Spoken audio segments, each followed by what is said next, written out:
Good evening and welcome to News Watch. This 8th day of October 2020. We are coming to you live from 28 Valley Road with the latest updates. Thank you so much for joining us. My name is Tonny Omondi and our sign language interpreter is Boniface Murithi. Let's begin with our top story tonight.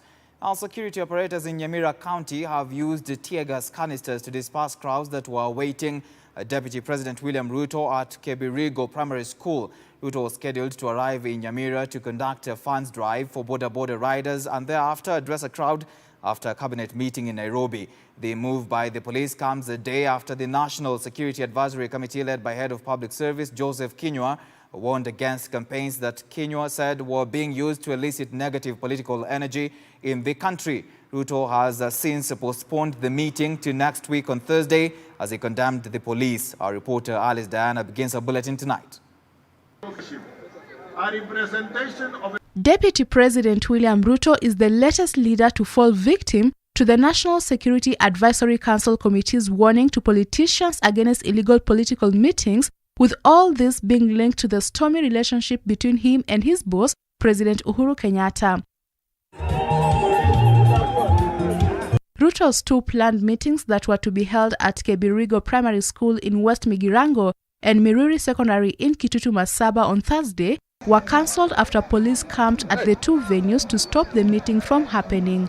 The meetings, a fundraiser for border riders and another for a woman groups, were cancelled over alleged failure to notify authorities in advance, according to new guidelines issued on Wednesday by the Head of Public Service, Joseph Kinyua. All public meetings and public proceedings shall be held in strict compliance with the Sections 5 of the Public Order Act, Cap 56, Laws of Kenya. The convener or any person intending to hold a public meeting or a public procession shall A. notify the officer commanding station, OCS, that is OCS, of such intent at least 3 days, but not more than 14 days before the proposed date of the public meeting or procession. A contingent of security officers, including General Service Unit's Anti-Riot Squad, were deployed to the Kebirigo Primary School in West Migirango constituency, where one of the fundraisers was to take place, with members of musical bands being forced to leave the venue after police ordered people who had gathered at the venue to vacate.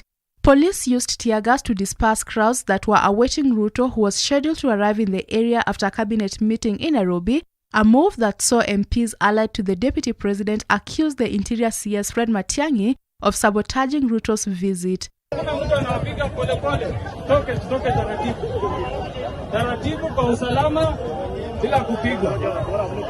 Taking to Twitter, Ruto said the meetings had been postponed to Thursday next week after consultations with MPs Vincent Kemosi of West Migirango, Shadrach Mose of Kitutu Masaba, Josh Nyamoko of North Migirango, the Bodaboda Sacco and church leadership who had invited him, but criticized the police for dispersing residents, terming the move as unnecessary.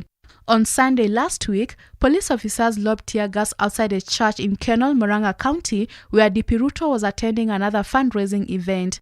Similar to the turn of events in Nyamira, chaos had preceded his arrival, with youth groups clashing at Kenol Town. For Hope TV Newswatch, I'm Alice Diana. Now, the Cabinet has approved stringent measures invoked by the National Security Advisory Committee to contain early campaigns ahead of the 2022 general election. The Cabinet meeting chaired by President Uhuru Kenyatta on Thursday noted with concern the growing political tensions that have threatened peace, security and harmony in the country. As our reporter Teresia Njenga tells us, the Cabinet has approved the formation of a multi-agency team on public order to enforce and uphold the directives issued by the National Security Advisory Committee on Wednesday. President Uhuru Kenyatta today chaired a cabinet meeting adopting the National Security Advisory Committee's resolution that requires political leaders who intend to hold public gatherings to seek approval from the officer commanding station of the area 3 days prior.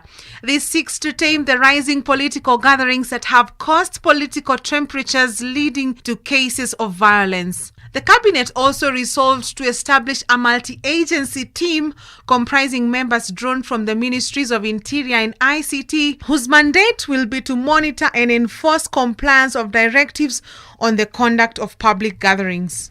The members include representatives from the Ministry of Interior, which is led by Dr. Fred Matiang'i, Office of the Attorney General, Ministry of ICT, National Intelligence Service, National Police and Communications Authority of Kenya, with the primary role of the multi-agency team being to monitor, document and enforce compliance with the prescriptions and directives with respect to the conduct of all public gatherings and processions.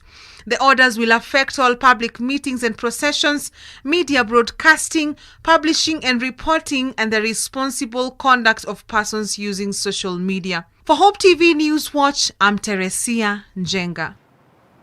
President Uhuru Kenyatta signed into law the 2020-2021 County Revenue Allocation Bill, paving way for the disbursement of the exchequer funds from the National Treasury to the counties. The president signed the bill into law on Thursday morning at State House, Nairobi, after it was presented to him by the Speaker of the Senate, Ken Lusaka, 2 days after the National Assembly upheld the Senate's approval of the bill. Dickens Luvanda tells us more. Service delivery in all the 47 county governments is expected to resume after months of threats from the governors over a lack of funds to run operations in the devolved units, which had been grinded to a halt. And it is time the people of Kenya ask themselves this question. Wakati mahospitali yanafungwa kwa sababu hakuna dawa, wafanyikazi hawajalipwa kwa miezi mitatu, fedha ambazo ziko katika hazina ya kitaifa, it will be unfair for those counties to lose because the budgets are already there. They have been approved by the respective county assemblies, and it will take a longer time to have supplementary estimate. But they should be cushioned. Through this process, we shall know our friends, we shall know the pretenders. Tuje na formula moja ambayo itaweka nini usawa. Hakuna yule ambaye ataongezewa, hakuna yule ambaye atakosa. Ili kila mwananchi awe nini? Awe sawa. This is after President Uhuru Kenyatta signed the 2020-2021 County Revenue Allocation Bill into law, paving the way for the disbursement of funds from the National Treasury to the counties. The law allocates counties a total of 369.8 billion shillings, comprising equitable shareable revenue of 316.5 billion shillings, national government grants of 13.7 billion shillings, road maintenance and fuel levy of 9.4 billion shillings, as well as loans and grants of 30.2 billion shillings.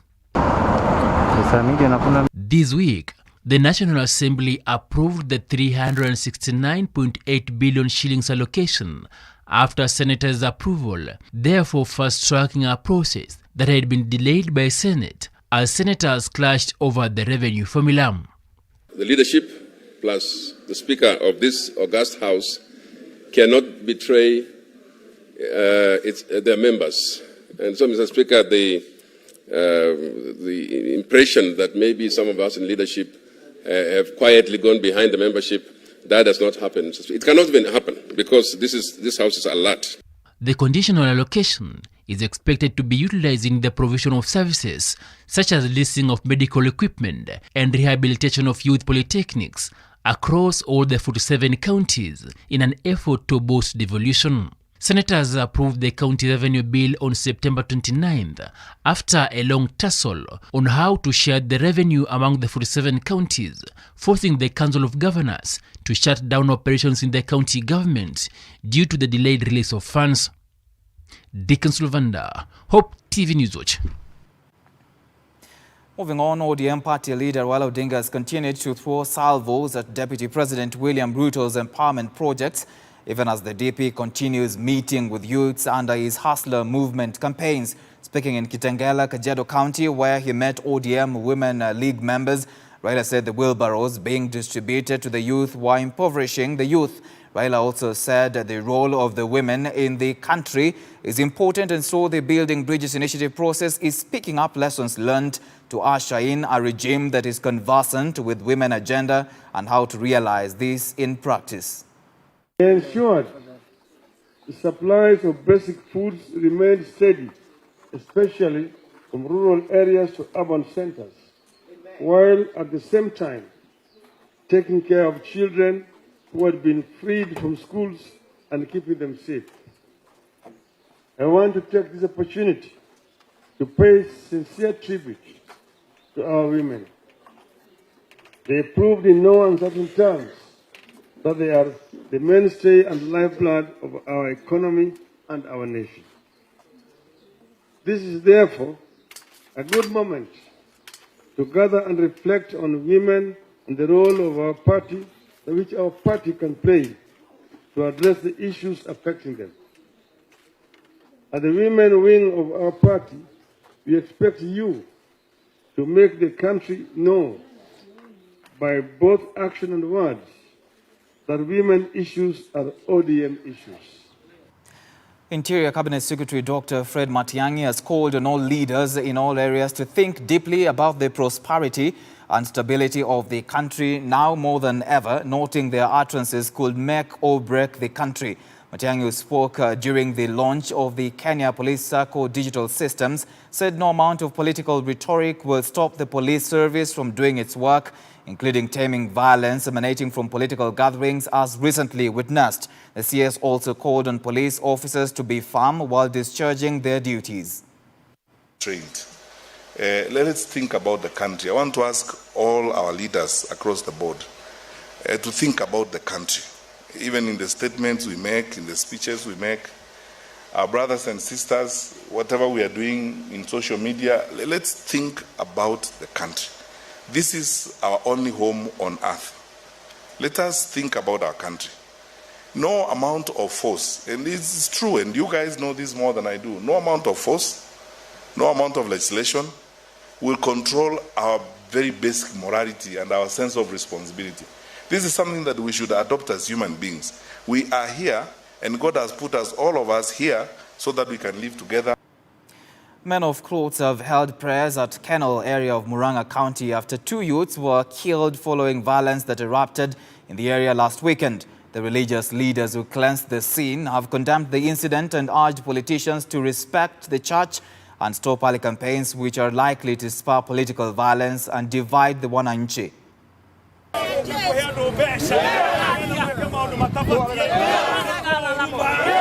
Na tuna request viongozi wote wetu, wakati mnafanya siasa, tafadhali wacheni kufanya umwagikaji wa damu ama kutumia watoto wetu ili watoe fujo ama wapigane. Wewe rais wa nchi yetu, Uhuru Muigai Kenyatta, tunakupenda, wewe ndiye wetu, na ukweli wa mambo, wewe ndiye tulipatiwa na Mungu. Sisi waamini wa Biblia tunaamini hakuna mfalme anaweza kalia kiti pasipokuwa na uwezo wa Mungu. Hata Biblia inatuambia sisi upiga kura na Mungu ndiye anaamua ni nani atatawala. Kwa hivyo wewe ndiye kiongozi wetu na tunakuheshimu. Lakini kuna hili jambo moja tu tungetamani kukuambia.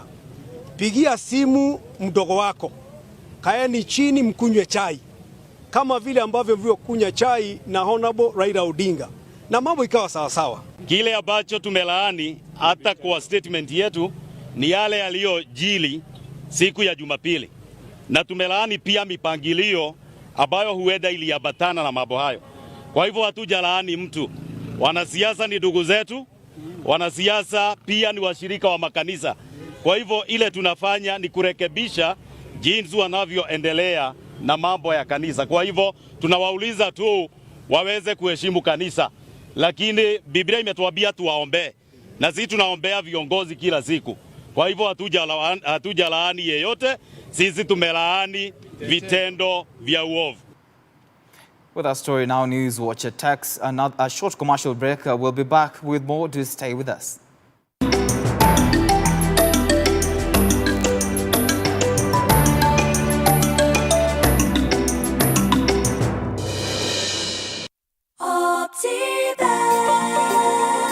Are you looking to settle your family in an affordable, clean and serene environment?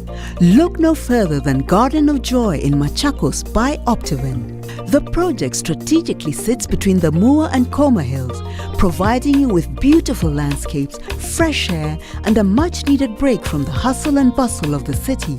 The Garden of Joy also comes with a jogging track, a meditation park and a children's play area, making it the perfect location to set up your countryside home. Get your value-added plot at only 1.295 million shillings.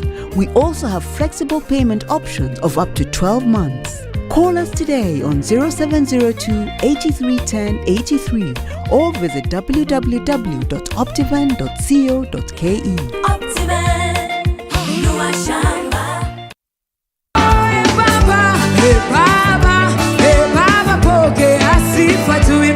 Nasongea mbele zako Baba. Tunakuletea burudani safi kutoka wanamuziki wa nyimbo za sifa na ibada, mahojiano ya moja kwa moja na mafunzo ya hali ya juu. Dhamira ya mtu ikifa anaweza fanya anything. Because kile kinanitofautisha na mbuzi ni dhamira. There was this time niliambia Mungu, mimi samahani Mungu, lakini naona umenifanya mimi kuwa daraja. Sitaki.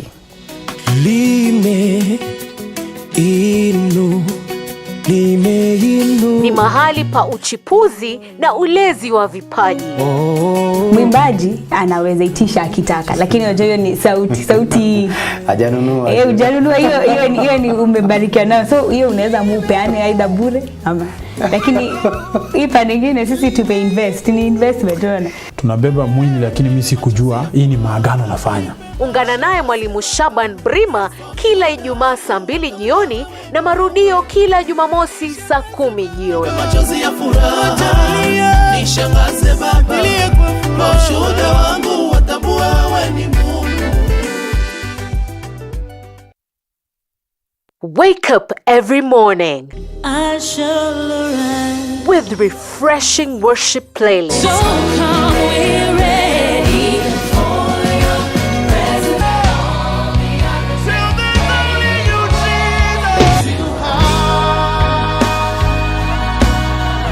Amen. Hallelujah. And powerful nuggets of God's word.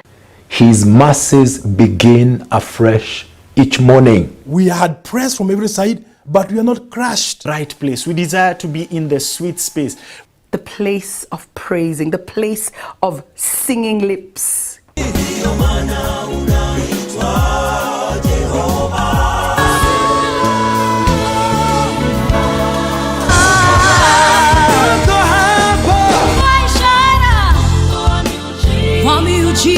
Only on Hope Devotion.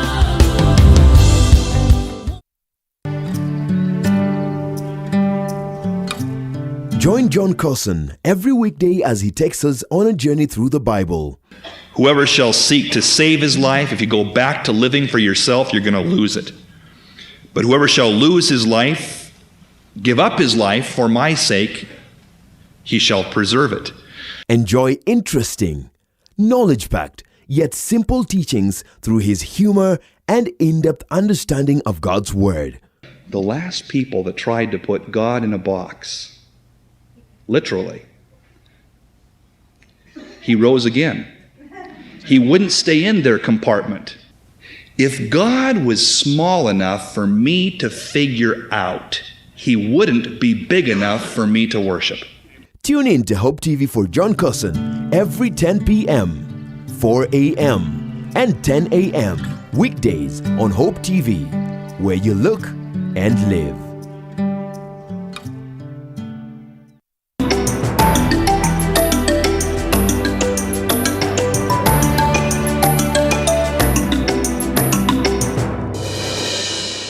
Welcome back to the broadcast. You're watching Hope TV News Watch. Let's look at COVID-19 situation now.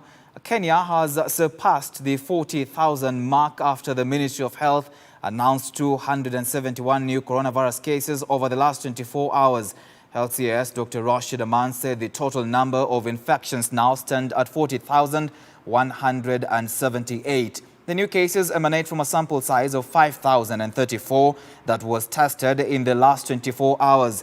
The death toll has risen to 751 after 3 more patients succumbed to the virus, while 51 patients were discharged after full recovery. The total number of recoveries now stands at 31,710. From the cases, 242 are Kenyans, while 29 are foreigners. 177 are males and 94 are females. Nairobi continues to lead in the daily positivity rate, recording 81 cases in the last 24 hours.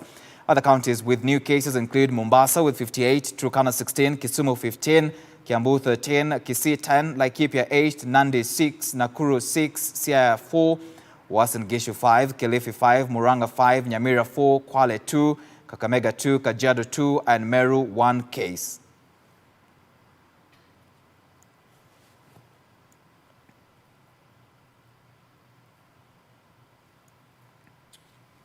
Let's move on. Several universities across the country have continued to comply with the Ministry of Education's directive that final year students in universities report to schools on October 5th. While the pandemic struck in March, final year students in most universities were yet to clear with their exams. 6 months after the pandemic, final year students at the Jomo Kenyatta University of Agriculture and Technology reopened and have already begun their final year exams that should allow them to graduate at the end of the year. Our reporter Grace Wangui spoke to the Vice-Chancellor Victoria Ngumi regarding strategies that the school has put in place to ensure a successful gradual reopening for all the students. In groups of 5, others 2, and some who prefer to study alone, JKUAT University students can be seen revising for their next day early morning paper. Although some have complained that reopening on 5th was a short notice on social media, it's a different case for JKUAT University students who, according to the Vice-Chancellor, have constantly been inquiring on whether they could begin their exams in order to graduate. JKUAT learning was cut short when they were only 3 weeks to completing their undergraduate degree for some, and others their PhD degrees. The Vice-Chancellor is impressed with the turn-up so far since the institution reopened on 5th of this month. Well, for us, our students have actually been talking to us since March when we closed. The final year students had only about 3 to 4 weeks to finish, and then they do exams and they go. So they've been calling us and asking us, to when are we reopening? Can we come and finish our exams? So for us, it wasn't a problem. We knew they would come immediately. The students have actually come in a good way. We have about 60% of our students already on campus, and we are expecting that by Friday, 100% of the students will be here. So we cannot complain. The biggest challenge for many schools is how to ensure social distancing guidelines are adhered to. The university is not immune to this due to the high numbers they admit for the science and technology classes. Education CS Professor George Magoha has maintained in the past that tertiary institutions have an upper hand in their capacity to ensure they maintain social distancing, as they are well able to learn in shifts and phases.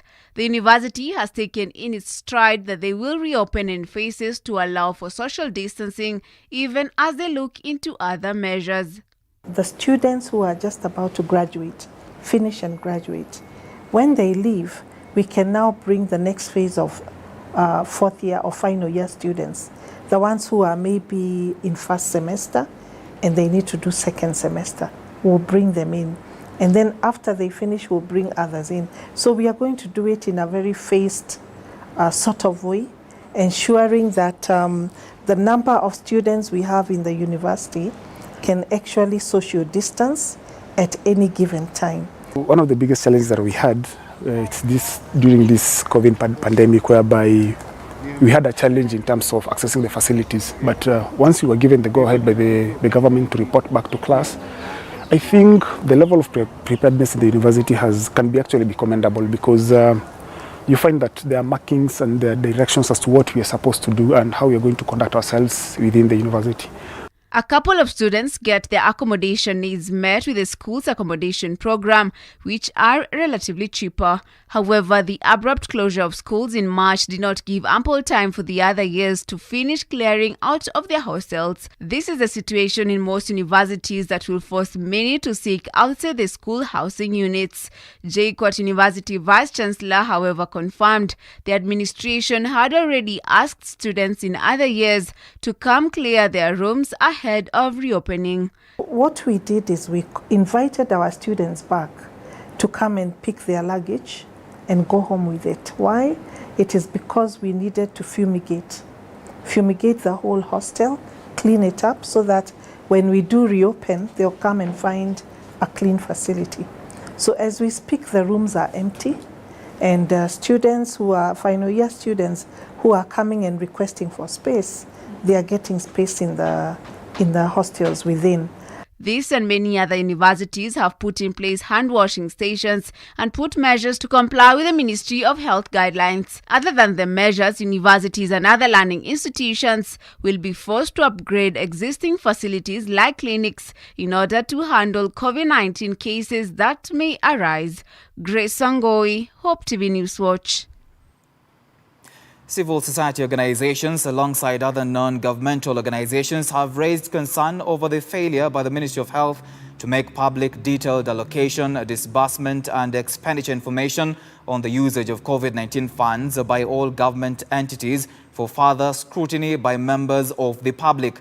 Led by Transparency International Kenya, the organizations want the Ministry of Health to follow through in ensuring that all procurement information on COVID-19 resources, in addition to that done by KEMSA, be publicized on the ministry's website, and the same be also made public by all other government entities, including at county level.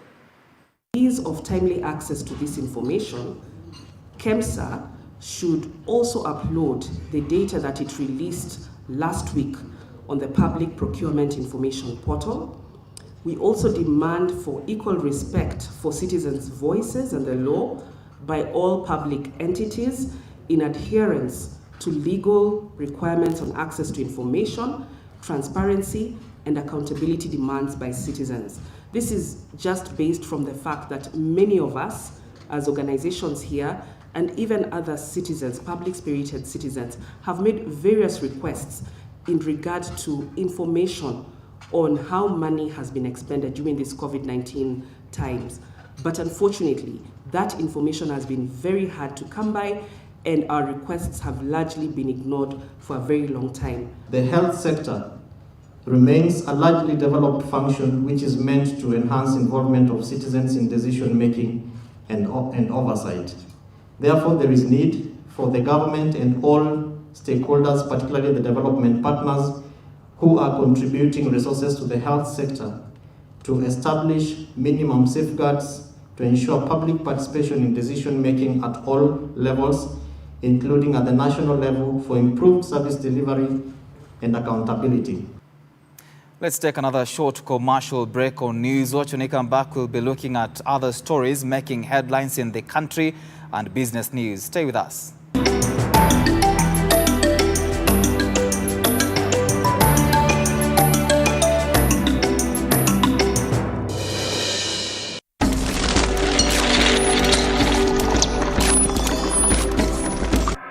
Events, news, Africa, the world, our past, our future. Catch all this and more on Africa's Moment with Pete Ondeng. Is there really a future of hope for Africa? To believe or not to believe, that is the question. Who holds the key to Africa's escape from the dungeons of poverty and backwardness?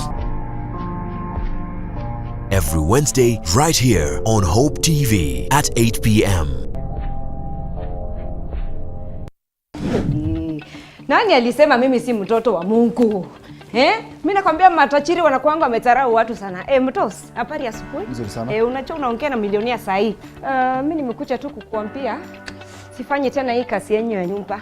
Mnaonanga ni kama mnanisaidia sana kunitreat kama slave. Awinja, fanya. Awinja, chukua awi. Okay. Mimi sasa ni milionea bwana. Kopi chai kwanza. Chai ya nini? Chai. Nani anakuserve chai? Nani anakufanyia kazi? In fact hata naweza kukuandika kazi sasa hivi ukitaka. Equity wamenipikia. Wakaniambia you are the winner of 10 million Kenya shillings. Kitu tunataka tu kwako, tutumie PIN number yako, IT number yako na account number yako. Tunakufanyia nini? Tunakuwekea 10 million kwa account. So washaweka. Hawachaweka, si nataka kuwatumia hizo details. Unaongea hivi vyote ni kama wameweka. Wanaenda kuweka, kwani nachukua mtakani, nataka tu nikitoka hapa nje hata nishaota taksi. Wacha nione namba wamekupigia nayo. Ndio hiyo. Hii namba wamekupigia nayo. Ndio hiyo.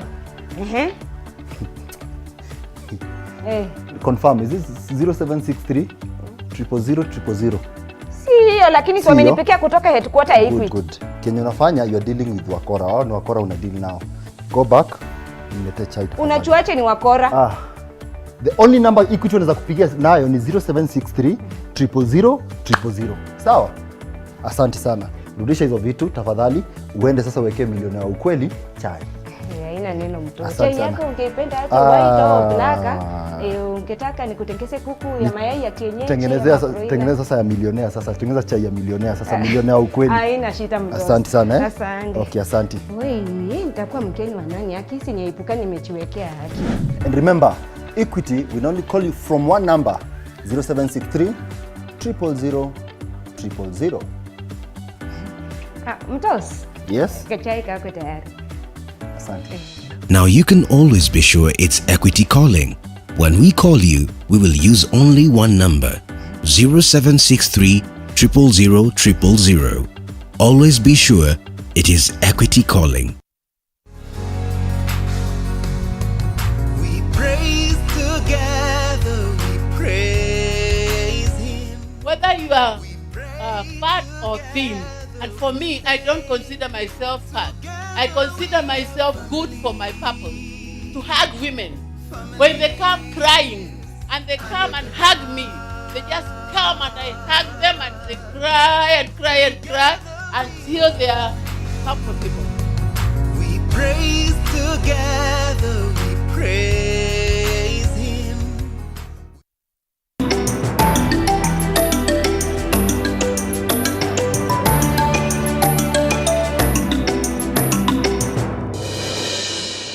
Welcome back to Newswatch. Former Kibra parliamentary by-election aspirant Eli Dowalo has taken Deputy President William Ruto's Hustler Movement campaign to the Luo Nyanza, where he met supporters from Homa Bay County. Dowalo, who has concluded activating the Hustler Movement Nyanza grassroots structures by commissioning the Homa Bay County Hustler Coordinating Team, said the Hustlers Movement will field candidates in all elective positions come 2022. So moving forward, this region is resolving that they want to identify with a leader, a presidential candidate, who is responsive to the needs of the common mwananchi. And that's why they have chosen to go the route of Bill Ruto. They want a leader who is responsive to the needs of the common mwananchi, a leader who is progressive, a leader who is consultative, a leader who is participative in his approach. Correct. Moving forward, the Hustler coordinating teams are going to campaign aggressively for William Ruto up to the polling station. And in 2022, the Hustler movement will field candidates for all elective positions, starting from the ward level, to constituency level, to gubernatorial level, in all constituencies in Luo Nyanza. And children in remand homes have benefited from a donation of laptops to accelerate access to justice for children involved in court cases. The laptops that were handed over by the European Union Deputy Ambassador to the Ministry of Labour and Social Protection Cabinet Secretary Simon Chelugui for distribution to the homes are intended to minimize the period of time the children spend in the homes as witnesses, child offenders and victims. Speaking while receiving the equipment, CS Chelugui said the laptops will reduce costs and inconveniences where children were required to travel for kilometers from remand homes to courts to give evidence. The COVID-19 pandemic has suddenly made us change the way we conduct business. In order to adhere to the guidelines issued by the Ministry of Health, court sessions, including those of children, have had to be conducted virtually.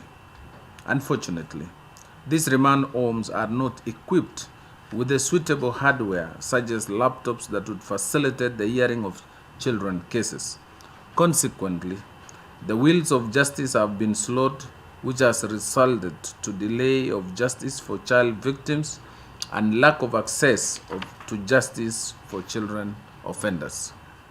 As a ministry, we are tasked with the responsibility to protect these children who are either victims or witnesses. Some of the measures include placing them in safe custody, such as children remand homes, to avoid intimidation or such like interference from their perpetrators. We are all aware that justice in the many of the children cases has been lost due to such practices. I'm really happy to be handing over these 40 laptops to support the timely preparation and hearing of children cases.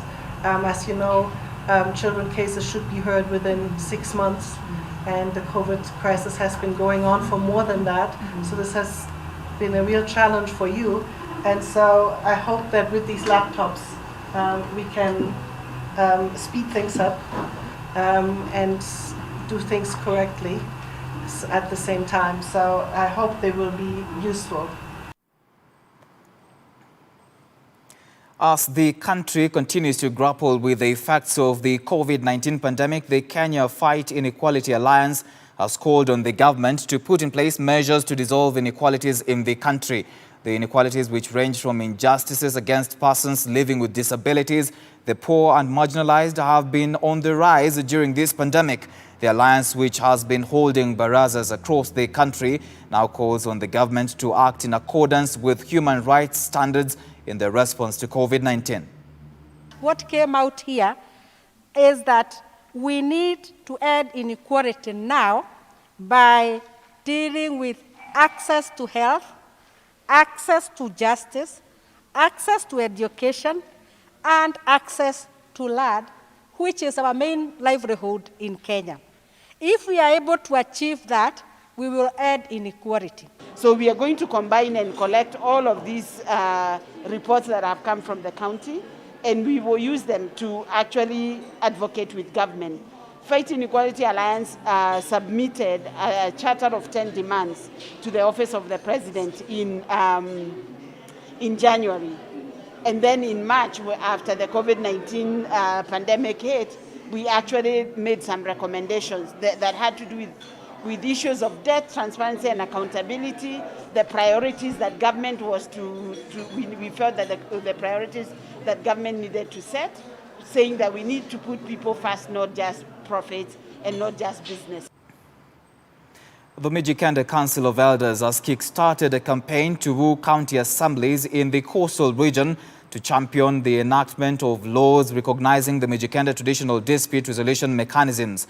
Kaya elders drawn from all the 9 Mijikenda sub-tribes met the Speaker and Deputy Speaker of the County Assembly of Kilifi, Jimmy Kahindi, and Stanley Kenga to persuade them to spearhead the entrenchment of Mijikenda traditional courts into law. They say the abandonment of the Mijikenda culture and judicial system had led to an escalation of wrongdoings in the society.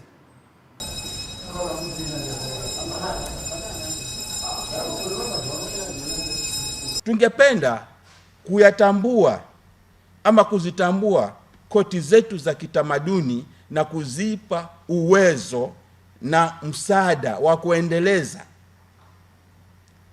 Inawezekana kwamba kuna kesi nyingine hazitafika kwetu kwa sababu kuna serikali kuu. Kama pengine hatuwezi kuamua kwamba huyo auawe. Lakini hata hivyo ikifika hapo, pendekezo litakuwa kwa maandishi na linaweza kwenda mpaka kwa yule jaji mkuu ajue kwamba wazee walifikia kiwango hiki. Hawezi tekeleza kwamba wawe, lakini kuna pendekezo kulingana na uzito ya yale mambo aliyoyatenda. Tunataka, hatuombi kwa sababu ni haki yetu. Tunataka mabunge yetu ya ugatuzi katika kaunti zetu haya maswala wayazingatie. Sisi kama kaunti ya Kilifi na hasa bunge letu la Kilifi tayari tuko katika harakati ya kuweza kupitisha ile tunaita Public Participation and Civic Education Bill, ambayo nyinyi mmesema mnataka kuwe na hamasa, muweze kuelimishwa, na pia jamii ya Kilifi ielimishwe kuhusu mila, tamaduni na desturi zisipohifadhiwa. Nataka niwaambie kwamba nyinyi wazee, wale vijana na wale wajukuu wetu, kama hatutahifadhi na kuwaelimisha na kuhamasisha jamii, miaka michache ijayo tutakuwa tuko na jamii ambayo haina ufahamu wote wa masuala ya mila, masuala ya tamaduni na masuala ya desturi. Hivyo nataka kuambia kwamba ifikapo Jumatano wiki ijayo, nitaamuru ile kamati ya culture itatafuta wale viongozi wenu na mtapangiwa mahali, kwa sababu naona walio hapa wengi ni wazee. Singetaka msumbuliwe. Tutapanga mahali maalum ambapo mtaweza kukaa na hii kamati, ndio waweze kupata kwa kindani yale ambayo mmenielezea hapa, kwa sababu kunufaisha hii safari yenu ni lazima kuwe na maelezo ya kuweza kuconvince watu kwamba ndio kunahitajika kufanyike kitu fulani na kitu fulani.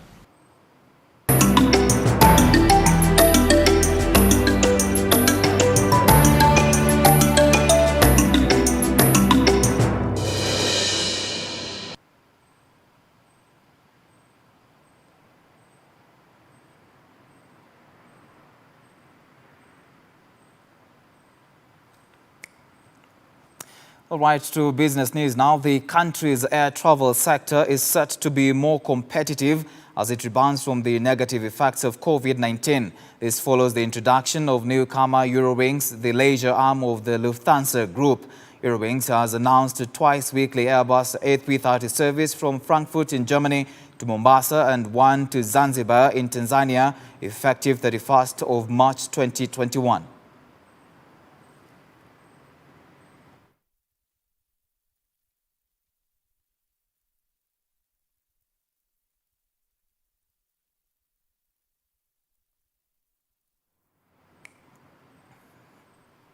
The Coca-Cola system in Kenya, in partnership with ABSA, Women Enterprise Fund and AMREF, have launched an initiative to support small and micro businesses outlets across the country to recover and reopen after the COVID-19 effects on the economy. With 40% of small-scale traders unable to reopen even after the government relaxed some of the COVID-19 measures, Josephat Mwangi, the Sales and Marketing Director, Coca-Cola Beverage Kenya, noted that 18,000 small businesses are set to benefit from 125 million shilling kitty. The partnership will also see ABSA offer loans to facilitate the businesses with working capital. And most likely is growing significantly. With the propositions we have that are specifically targeted at the SME front, those have been revamped, repositioned and refreshed to ensure that they remain relevant, to the market going forward, and we can play our role in this. And we, as ABSA, together with our financial capabilities, therefore, also come in to ensure that we do provide working capital, liquidity financing in terms of stock financing, LPO financing, and working capital provision to the entire value chain of the Coca-Cola ecosystem to ensure that we then help all the companies and the livelihoods which are touched by this big ecosystem as positively as possible. What we want to do is to make sure that there is confidence of shoppers to go back and start living their lives, trading and transacting like they used to before. We've got currently identified about 18,000 outlets that we are going to benefit in the first phase of this project. Okay, and we believe that we should be able to be done with that in the next 3-4 months, and then from there, then again, using the data as you're seeing, then we're going to go to the next phase. All right, that's where we end this live broadcast for tonight. Thank you so much for staying with Hope TV News Watch. I'll see you again tomorrow. I'm Tonny Omondi, and our sign language interpreter has been Boniface Murithi. Have a good night and God bless.